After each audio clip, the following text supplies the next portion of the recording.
Hello everyone, my name is Riya Pandey. Welcome to back my YouTube channel. तो सभी प्राणियों को मेरे चैनल पर बहुत बहुत स्वागत है। और पिछले वीडियो देख के आए हो ना, तो आइए स्टार्ट करते हैं। आज हम क्वेश्चन 6 स्टार्ट करने वाले हैं। क्वेश्चन नंबर 6 से 5 तक क्वेश्चन लास्ट वीडियो में हो चुका है। अगर आपने नहीं देखा है तो आप जाके पिछला वीडियो जरूर देख के आए। तो आइए स्टार्ट करते हैं, ठीक है। 6 क्वेश्चन हमारे पास है। क्या से क्या हो गया, देखते देखते। चलो, 6 क्वेश्चन हमारे पास है। इक्वलिटी की हमने बात बताई थी। दो मैट्रिक्स जब इक्वल होते हैं तो उन्हीं दोनों मैट्रिक्स के जो एलिमेंट होते हैं, करस्पॉन्डिंग एलिमेंट ऑलवेज इक्वल होते हैं। ये बात होती है इक्वल मैट्रिक्स की। चलो, ऐसा नहीं समझ में आएगा, इसमें आप क्वेश्चन में कह रहा है। फर्स्ट क्वेश्चन है 6 का फर्स्ट, 4 3x 5, ठीक है। इक्वल कह रहा है y z 1 5, ठीक है। चलो, इस टाइप के क्वेश्चन में जनरली क्या होता है कि इसमें वेरिएबल और कांस्टेंट के मिक्सचर होते हैं, ठीक है। इसमें हमें क्या होता है कि वेरिएबल की वैल्यू फाइंड करनी होती है। तो बेटा, जैसे कि मैंने आपको लास्ट वीडियो में एक बात बताई थी कि दो मैट्रिक्स आपस में इक्वल कब होते हैं। ध्यान से सुनना मेरी बात को। दो मैट्रिक्स आपस में इक्वल कब होते हैं? जब दोनों मैट्रिक्स की, यानी फर्स्ट, ये मान लो मैट्रिक्स नंबर ए है और ये वाला मैट्रिक्स बी है, अगर ए के करस्पॉन्डिंग एलिमेंट बी के एलिमेंट के इक्वल हो जाए। जैसे करस्पॉन्डिंग मतलब इसका A11 का इसका B11 के इक्वल हो जाए, A11 B11 के इक्वल हो जाए, A21 B21 के इक्वल हो जाए, ऐसा, ठीक है। चलो, ध्यान से समझो मेरी बात को। यहाँ पे 4 है, यहाँ पे y है। क्या आप 4 इक्वल टू वाई नहीं लिख सकते? यानी y इक्वल टू 4 नहीं लिख सकते हो? बिल्कुल लिख सकते हैं।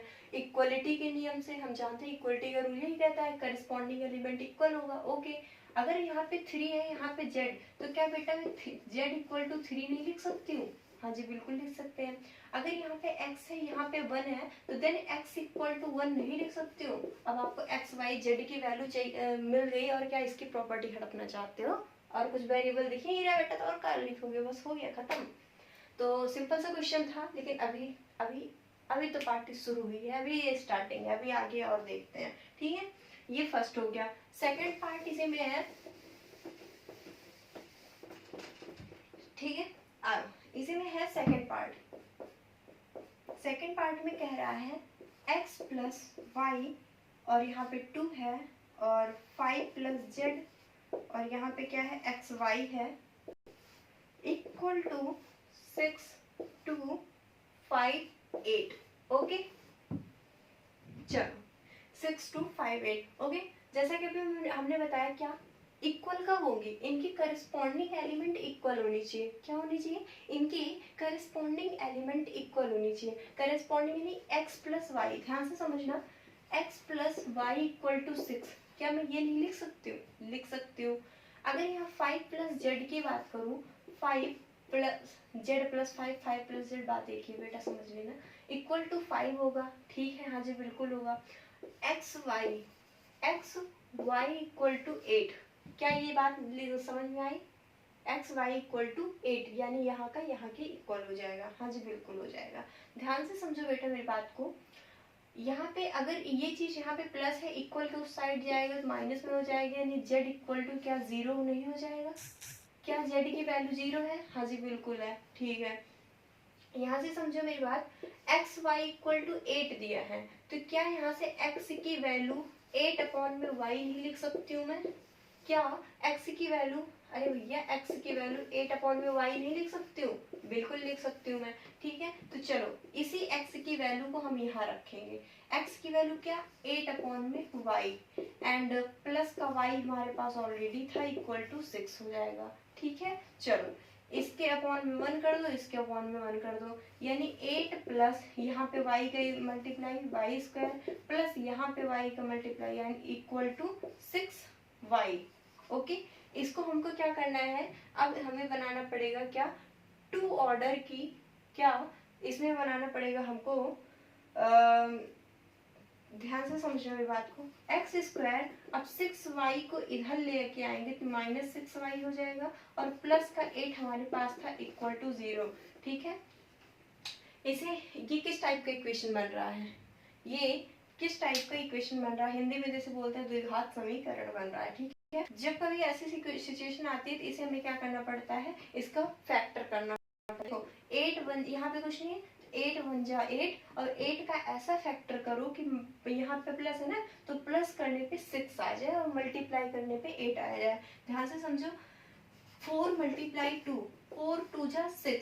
ठीक है, 4 में 2 ऐड करोगे तो 6 और 4 2 जा 8। ध्यान से समझो, 4 को 2 से मल्टीप्लाई कर रहे हो तो 8 एंड 4 को 2 में ऐड कर रहे हो तो 6 आ रहा है। इसका मतलब 4 और 2, तो y स्क्वायर माइनस 8 एक जस्ट वेट 6 आना चाहिए ना, हाँ 4 2 जा 6, 4y माइनस 2y प्लस का 8 इक्वल टू 0। ध्यान से समझो, कभी भी इस टाइप की इक्वेशन में आप हमेशा स्टेप बाय स्टेप चेक कर सकते हो। कैसे कि ये लाइन हमेशा ऊपर वाले से मैच करेगी। देखो -4y minus 2y, minus minus plus, लेकिन साइन रहेगा माइनस का। 4y में 2y ऐड करोगे 6y ही तो आएगा। हाँ जी ठीक है, अब इसमें 2 2 का पेयर बनाएंगे, बनाया, इन दोनों में क्या कॉमन हो रहा है, y, यानी दूसरे में क्या हो जाएगा y माइनस 4। इसमें क्या कॉमन है, 2, यानी y माइनस का 4 इक्वल टू 0, यानी y इक्वल टू 1 आ जाएगा हमारा 4 एंड 1 होगा हमारा y इक्वल टू 2। अब क्या बात क्लियर हुई, क्या बात क्लियर हुई। अब चलो एक बार इसमें y की वैल्यू हम x में पुटअप करते हैं।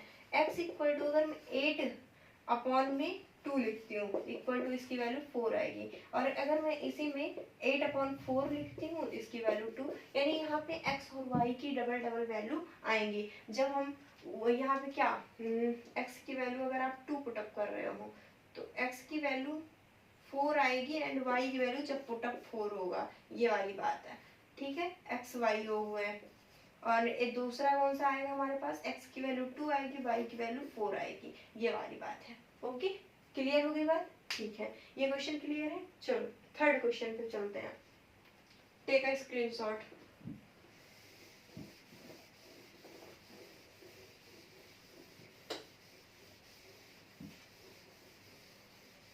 होप सो कि समझ में आ रहा होगा, ध्यान से समझना। थर्ड क्वेश्चन थोड़ा सा टफ है इसके अकॉर्डिंग, और देखते हैं इसका थर्ड पार्ट, 6 का क्वेश्चन नंबर 6 का थर्ड पार्ट। ठीक है,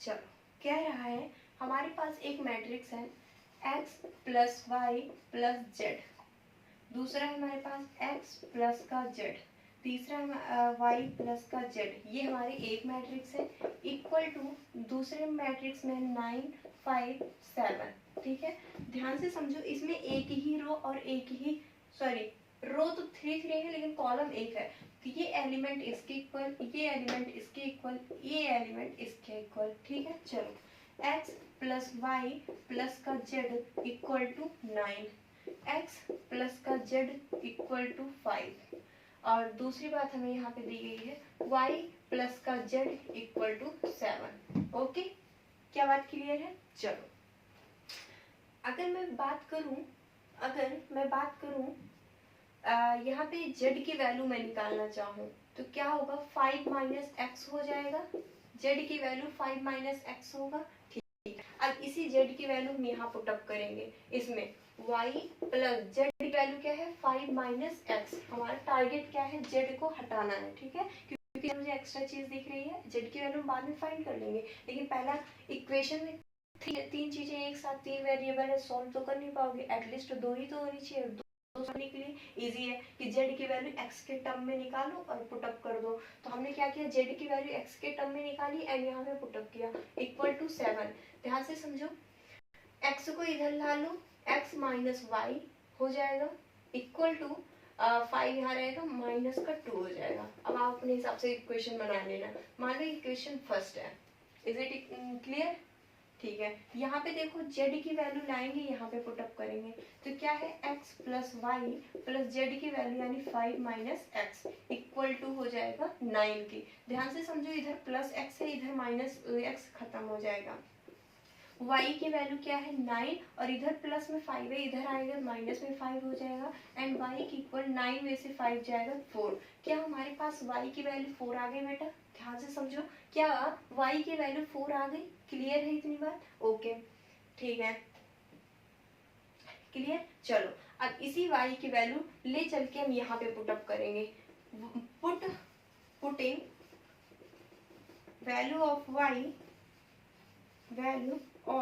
y इन इक्वेशन फर्स्ट। ठीक है, क्या है हमारे पास x minus y equal to 2 है। x की वैल्यू हमें निकालनी है 2 और y की वैल्यू यहाँ माइनस में है, इधर जाएगा प्लस में 2 प्लस 4, यानी x की वैल्यू क्या 6 आ गई? हाँ जी बिल्कुल आ गया। अब इसी x की वैल्यू 6 को हम यहाँ पे पुटअप कर देंगे, क्या z की वैल्यू नहीं आएगी? देखो z इक्वल टू 5 माइनस का x, z equal to 5 minus x की वैल्यू क्या है? x की वैल्यू 6 है, यहाँ पे लिखेंगे और z इक्वल टू -1। तो सो फाइनली हमने क्या पाया? x की वैल्यू 6, y की वैल्यू 4 एंड z की वैल्यू -1। किसी प्रकार की किसी भी प्राणी को कोई दुख समस्या कोई बीमारी इसमें दिख रही है? नहीं दिख रही ना। तो आज के लिए यही लास्ट क्वेश्चन है और मिलते हैं नेक्स्ट वीडियो में। होप सो कि आपको बहुत अच्छा समझ में आया होगा। अगर नहीं समझ में आया आप हमें कमेंट करके ज़रूर बताएं और आप लोगों के प्यारे प्यारे कमेंट आएंगे तो हो सकता है मुझे थोड़ी सी मोटिवेशन मिले। तो तब तक के लिए बाय बाय, टाटा, मिलते हैं नेक्स्ट वीडियो में।